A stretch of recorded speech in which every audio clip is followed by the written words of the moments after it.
Welcome back, my friends. My name is Eric, and this is Rome. I had a couple questions about what my system is, what my kind of graphics settings are, and what my keyboard mouse settings are. So we're just going to do this one real fast.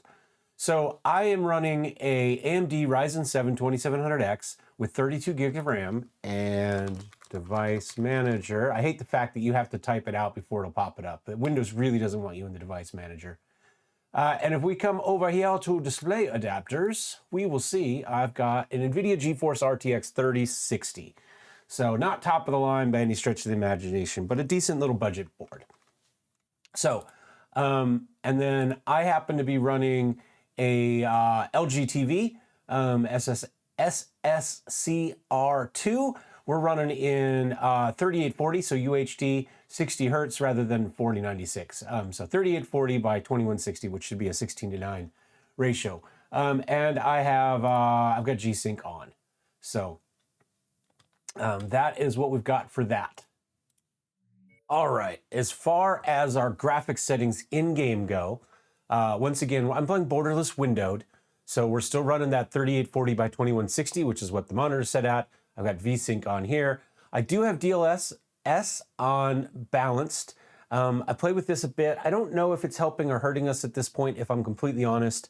You know, ideally what it does is it allows the game to kind of run at a lower resolution, but then upscale it to the higher resolution, but not obviously take the resources. But the fact that we're running it in borderless windowed at that size, I don't know that it's doing anything for me.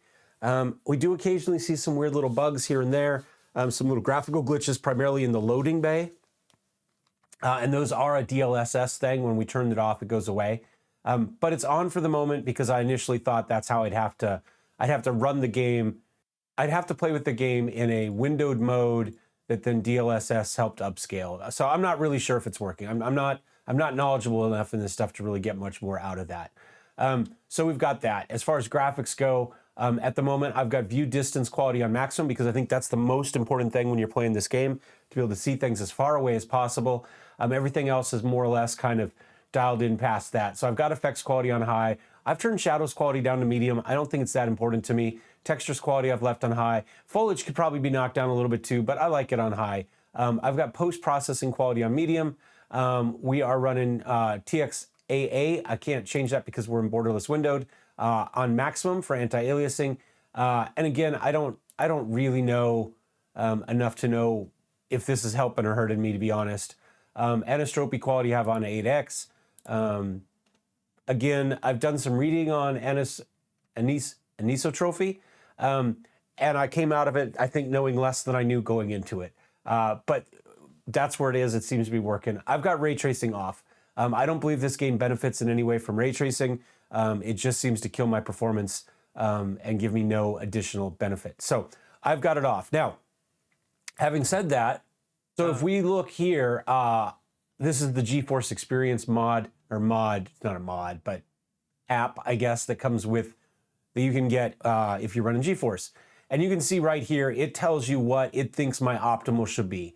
It thinks I should be 16x anisotropy. Maybe we'll change that. We'll see how it goes. It thinks I should be in full screen.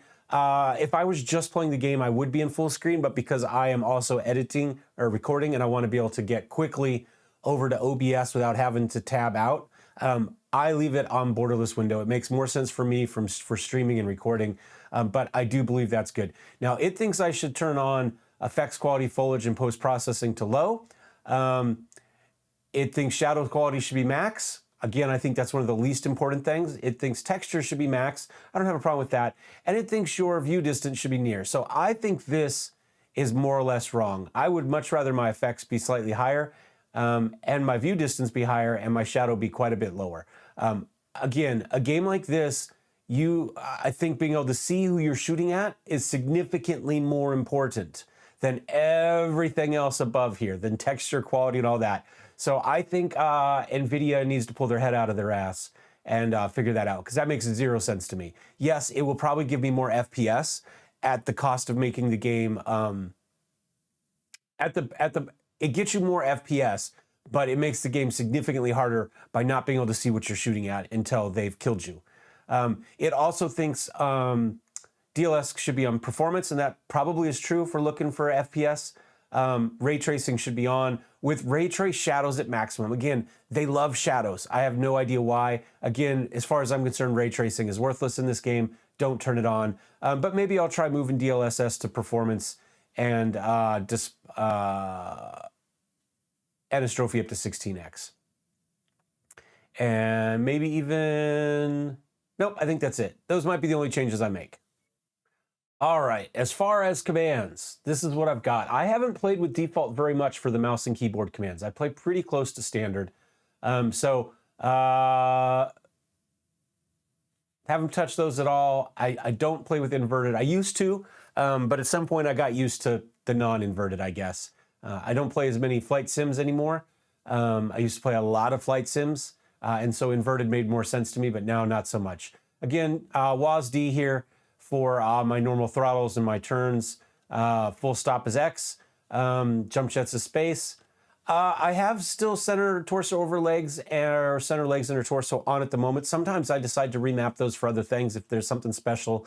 There are mod adds that I really want quick access to. I don't generally need them. Every once in a while I'll hit a center torso over legs.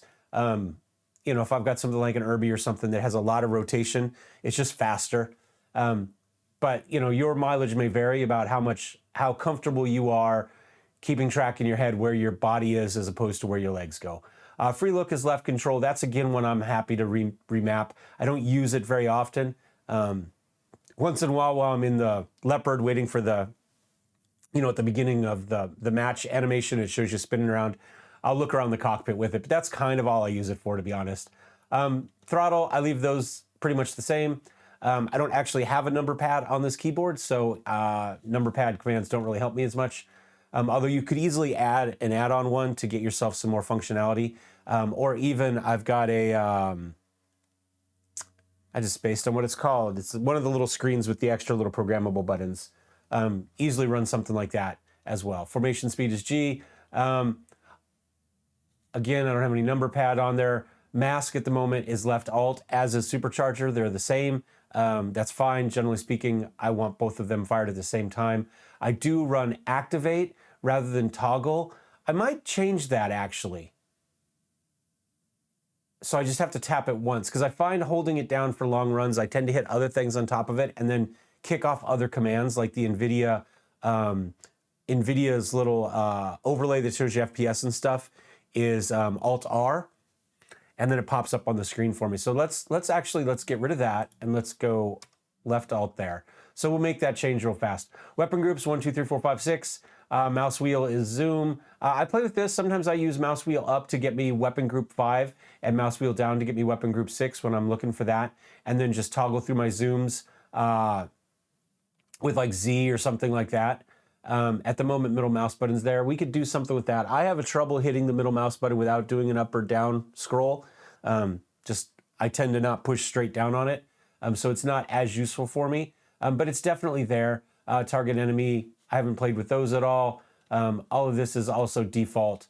No real changes in there. I don't think I really have much in here at all that's a change. Arm lock is still left shift.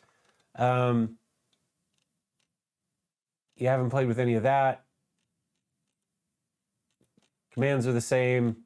Everything in there is the same. You can obviously pause. Now we get into kind of the mod types of stuff. And again, I haven't played with any of it. It's all more or less default.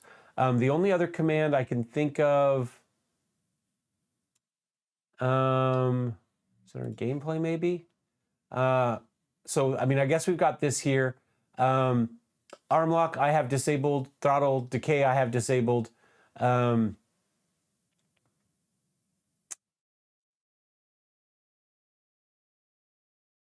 have vibration on, although I don't play with the keypad, so I'm gonna turn that off because it doesn't do anything for me.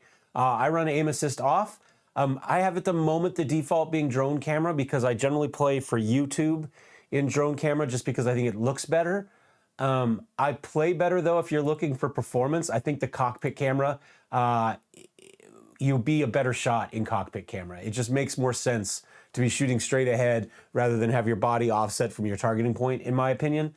I mean, it's nice sometimes to have the higher view to be able to see over hills and stuff in drone, but generally speaking, I think the superior method is cockpit camera.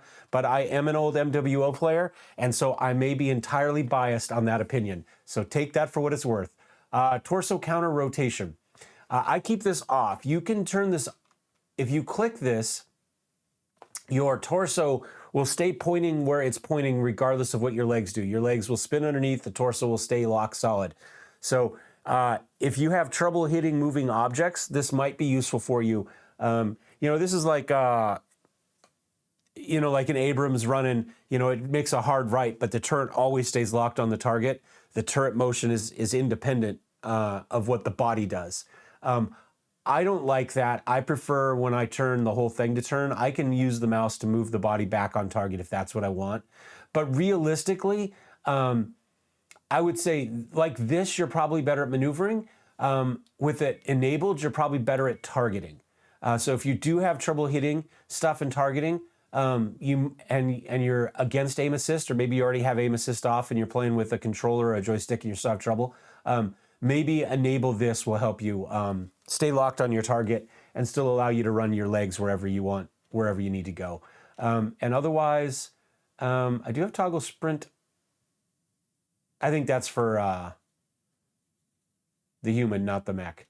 And then PilotOverhaul, I mean, none of this is commands for that. So I hope that helps for those of you that asked.